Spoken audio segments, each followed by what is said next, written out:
今日暑いな。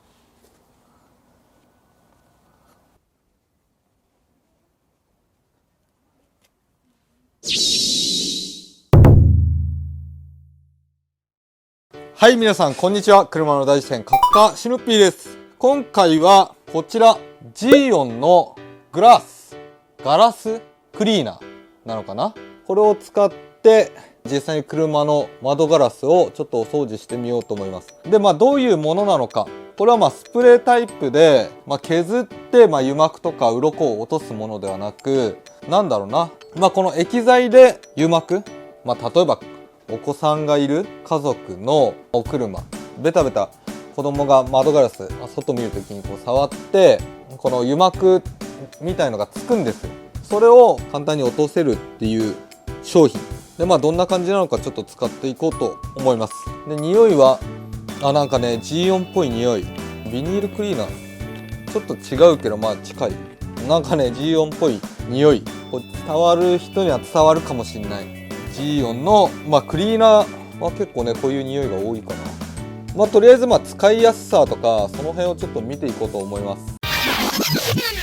はい、そしたら、こちらの車に試していこうと思います。で、皆さんご存知だと思いますが、私には子供もいませんので、自分でこのようにちょっと手の油をつけさせてもらって、今光で反射してわかるかな、この辺とかすごいベタつきギラつきが目立っているので、この辺がどのような感じになるのか。で、ちなみに中もね、ベタベタ触っておきました。中から見るとこんな感じです。中側もベタベタ触ってあるんだけども、いや、すごい汚いですね。これがどれだけ楽に落とせるかと。普通の水よりは楽に落とせると思います。じゃあちょっと使ってみよう。こういう光景結構見るんだよね、友達の車。こうなってる車多い。自分の車だとこういう光景あんま見ないけど、いいや、ちょっとやってきます。で、タオルは極力こっちか多めに用意した方がいいです。一応3枚持ってるんだけども、1枚じゃ絶対足りないので、最低2枚この液剤がついてもいい方と、もう完全に乾いた拭き上げ用を用意した方がいいです。したら、このマスキングより下側、この面だけをやっていきます。で、直接吹きかけてもいいんですが、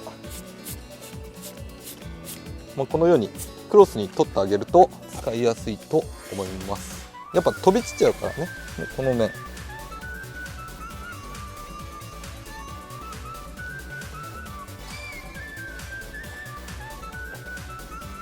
おお、綺麗になる。こっちもすごいすっきりしたんですが、中が汚れてる感じがこっち側からでもね、ちょっと確認することができるので、中拭いていきます。で、変に無駄遣いしなくていいと僕は思っていて、ここでまた拭きかけるんではなく、このタオルに残ってる液をちょっと使う感じでも OK かな。で、拭き上げる。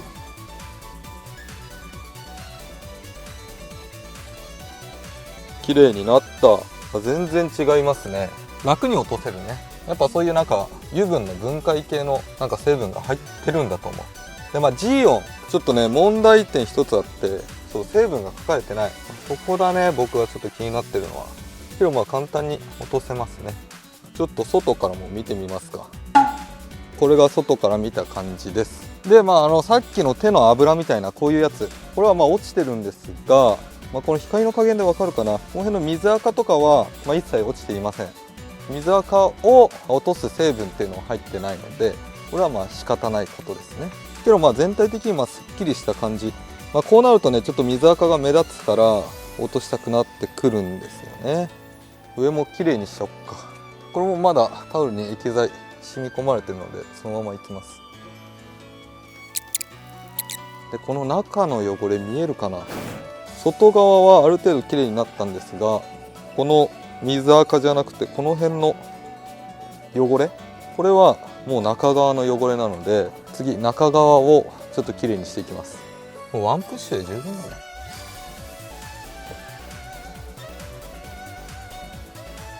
あとはクロスを変えて拭いてあげる。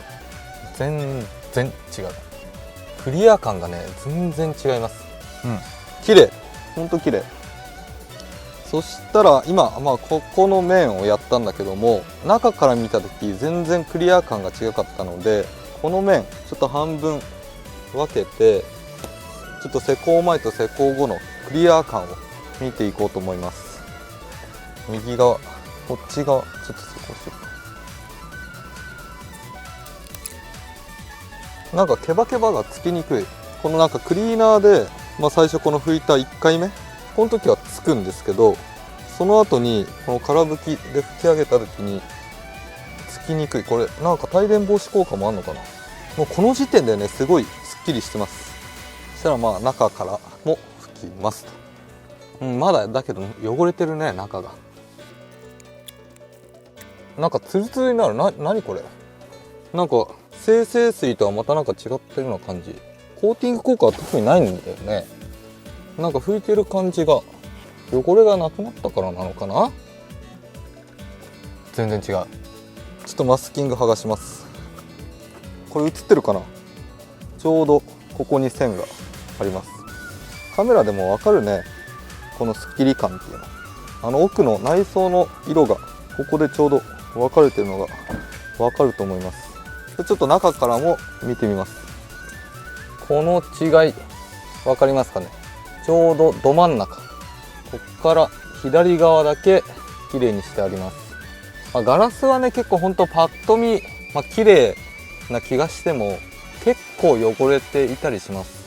この車両もそうなんだけども、この全体的にこの汚れがあると意外にね気づかなかったりするんですよ。で拭いてみるとこんだけ差があると。これはもう全然クリア感が違いますね。そしたら皆さん気になってると思うので、ちょっと精製水を使って汚れを落としてみようと思います。何かしらの違いがあるかもしれない。そしたら精製水ですね。これをタオルにつけて、精製水スプレーボトルに入れた方が使いやすいな。で拭きます。あ、意外に違いある。この触った感じが違う。そんなこともないのか。いやもうなんか分かんなくなってきた。今やった感じちょっと違うなと思ったんだけど、そうでもないかも。で今外拭いたんですが、まだ汚れすごい残ってます。っていうことはもうほぼ内側の汚れ。いや精製水使いやすいな。けどやっぱなんか滑り違うな。この拭いてる時精製水の方がちょっと引っかかる感じがする。この汚れを落としてる時に。けど綺麗になったね。十分でしょ。よし終わり。はい、といった感じで動画の方以上になります。で今回は G4 のガラスクリーナーを使って施工前と施工後の違いをちょっと撮影してみました。で実際に使ってみた感想、非常に使いやすかったですし、精製水と比べるとこっちの方が僕的にはね拭き上げやすかった。タオル、ケバケバないやつでやればいいんだけども、こういったタオルでもケバケバが非常に残りにくいっていうのと、あと精製水よりなんか滑りがいいっていうのかな。これ僕の感覚だけの話なんだけども、精製水の方はちょっとギュッとこう止まる感じ。これなんだろうね。なんかそういう成分が入っているのか、それともその汚れの分解力がこっちの方が強いのか。ほんと感覚だけの話で言うと、汚れはこっちの方が落ちそうな感じがする。けど窓ガラスってそこまでもう頑固な汚れっていうのは、水垢以外そうそうないと思うので、必要か必要じゃないかって言われたらちょっとお答えにくいところではあるんだけど、非常に使いやすかったです。金額がこれが1800円。ちょっと2キュッパーとか3キュッパーになってきたらさすがにないなと思ってたんだけども、1800円だったらありかな。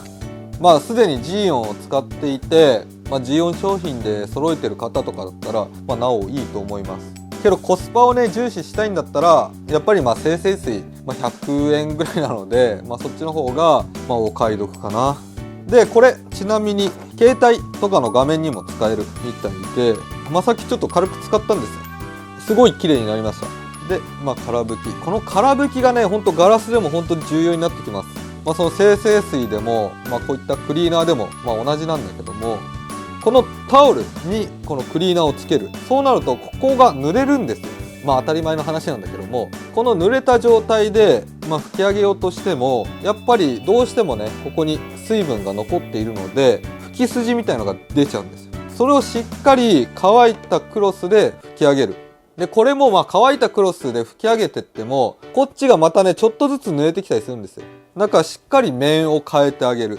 タオルを変えてあげる。そうしないと、何を使っても拭き筋っていうのは結構出ちゃうので、そこら辺はちょっと注意が必要かなといった感じです。あと窓ガラスがやっぱ綺麗になってるとちょっとかっこつくなっていう感じかな。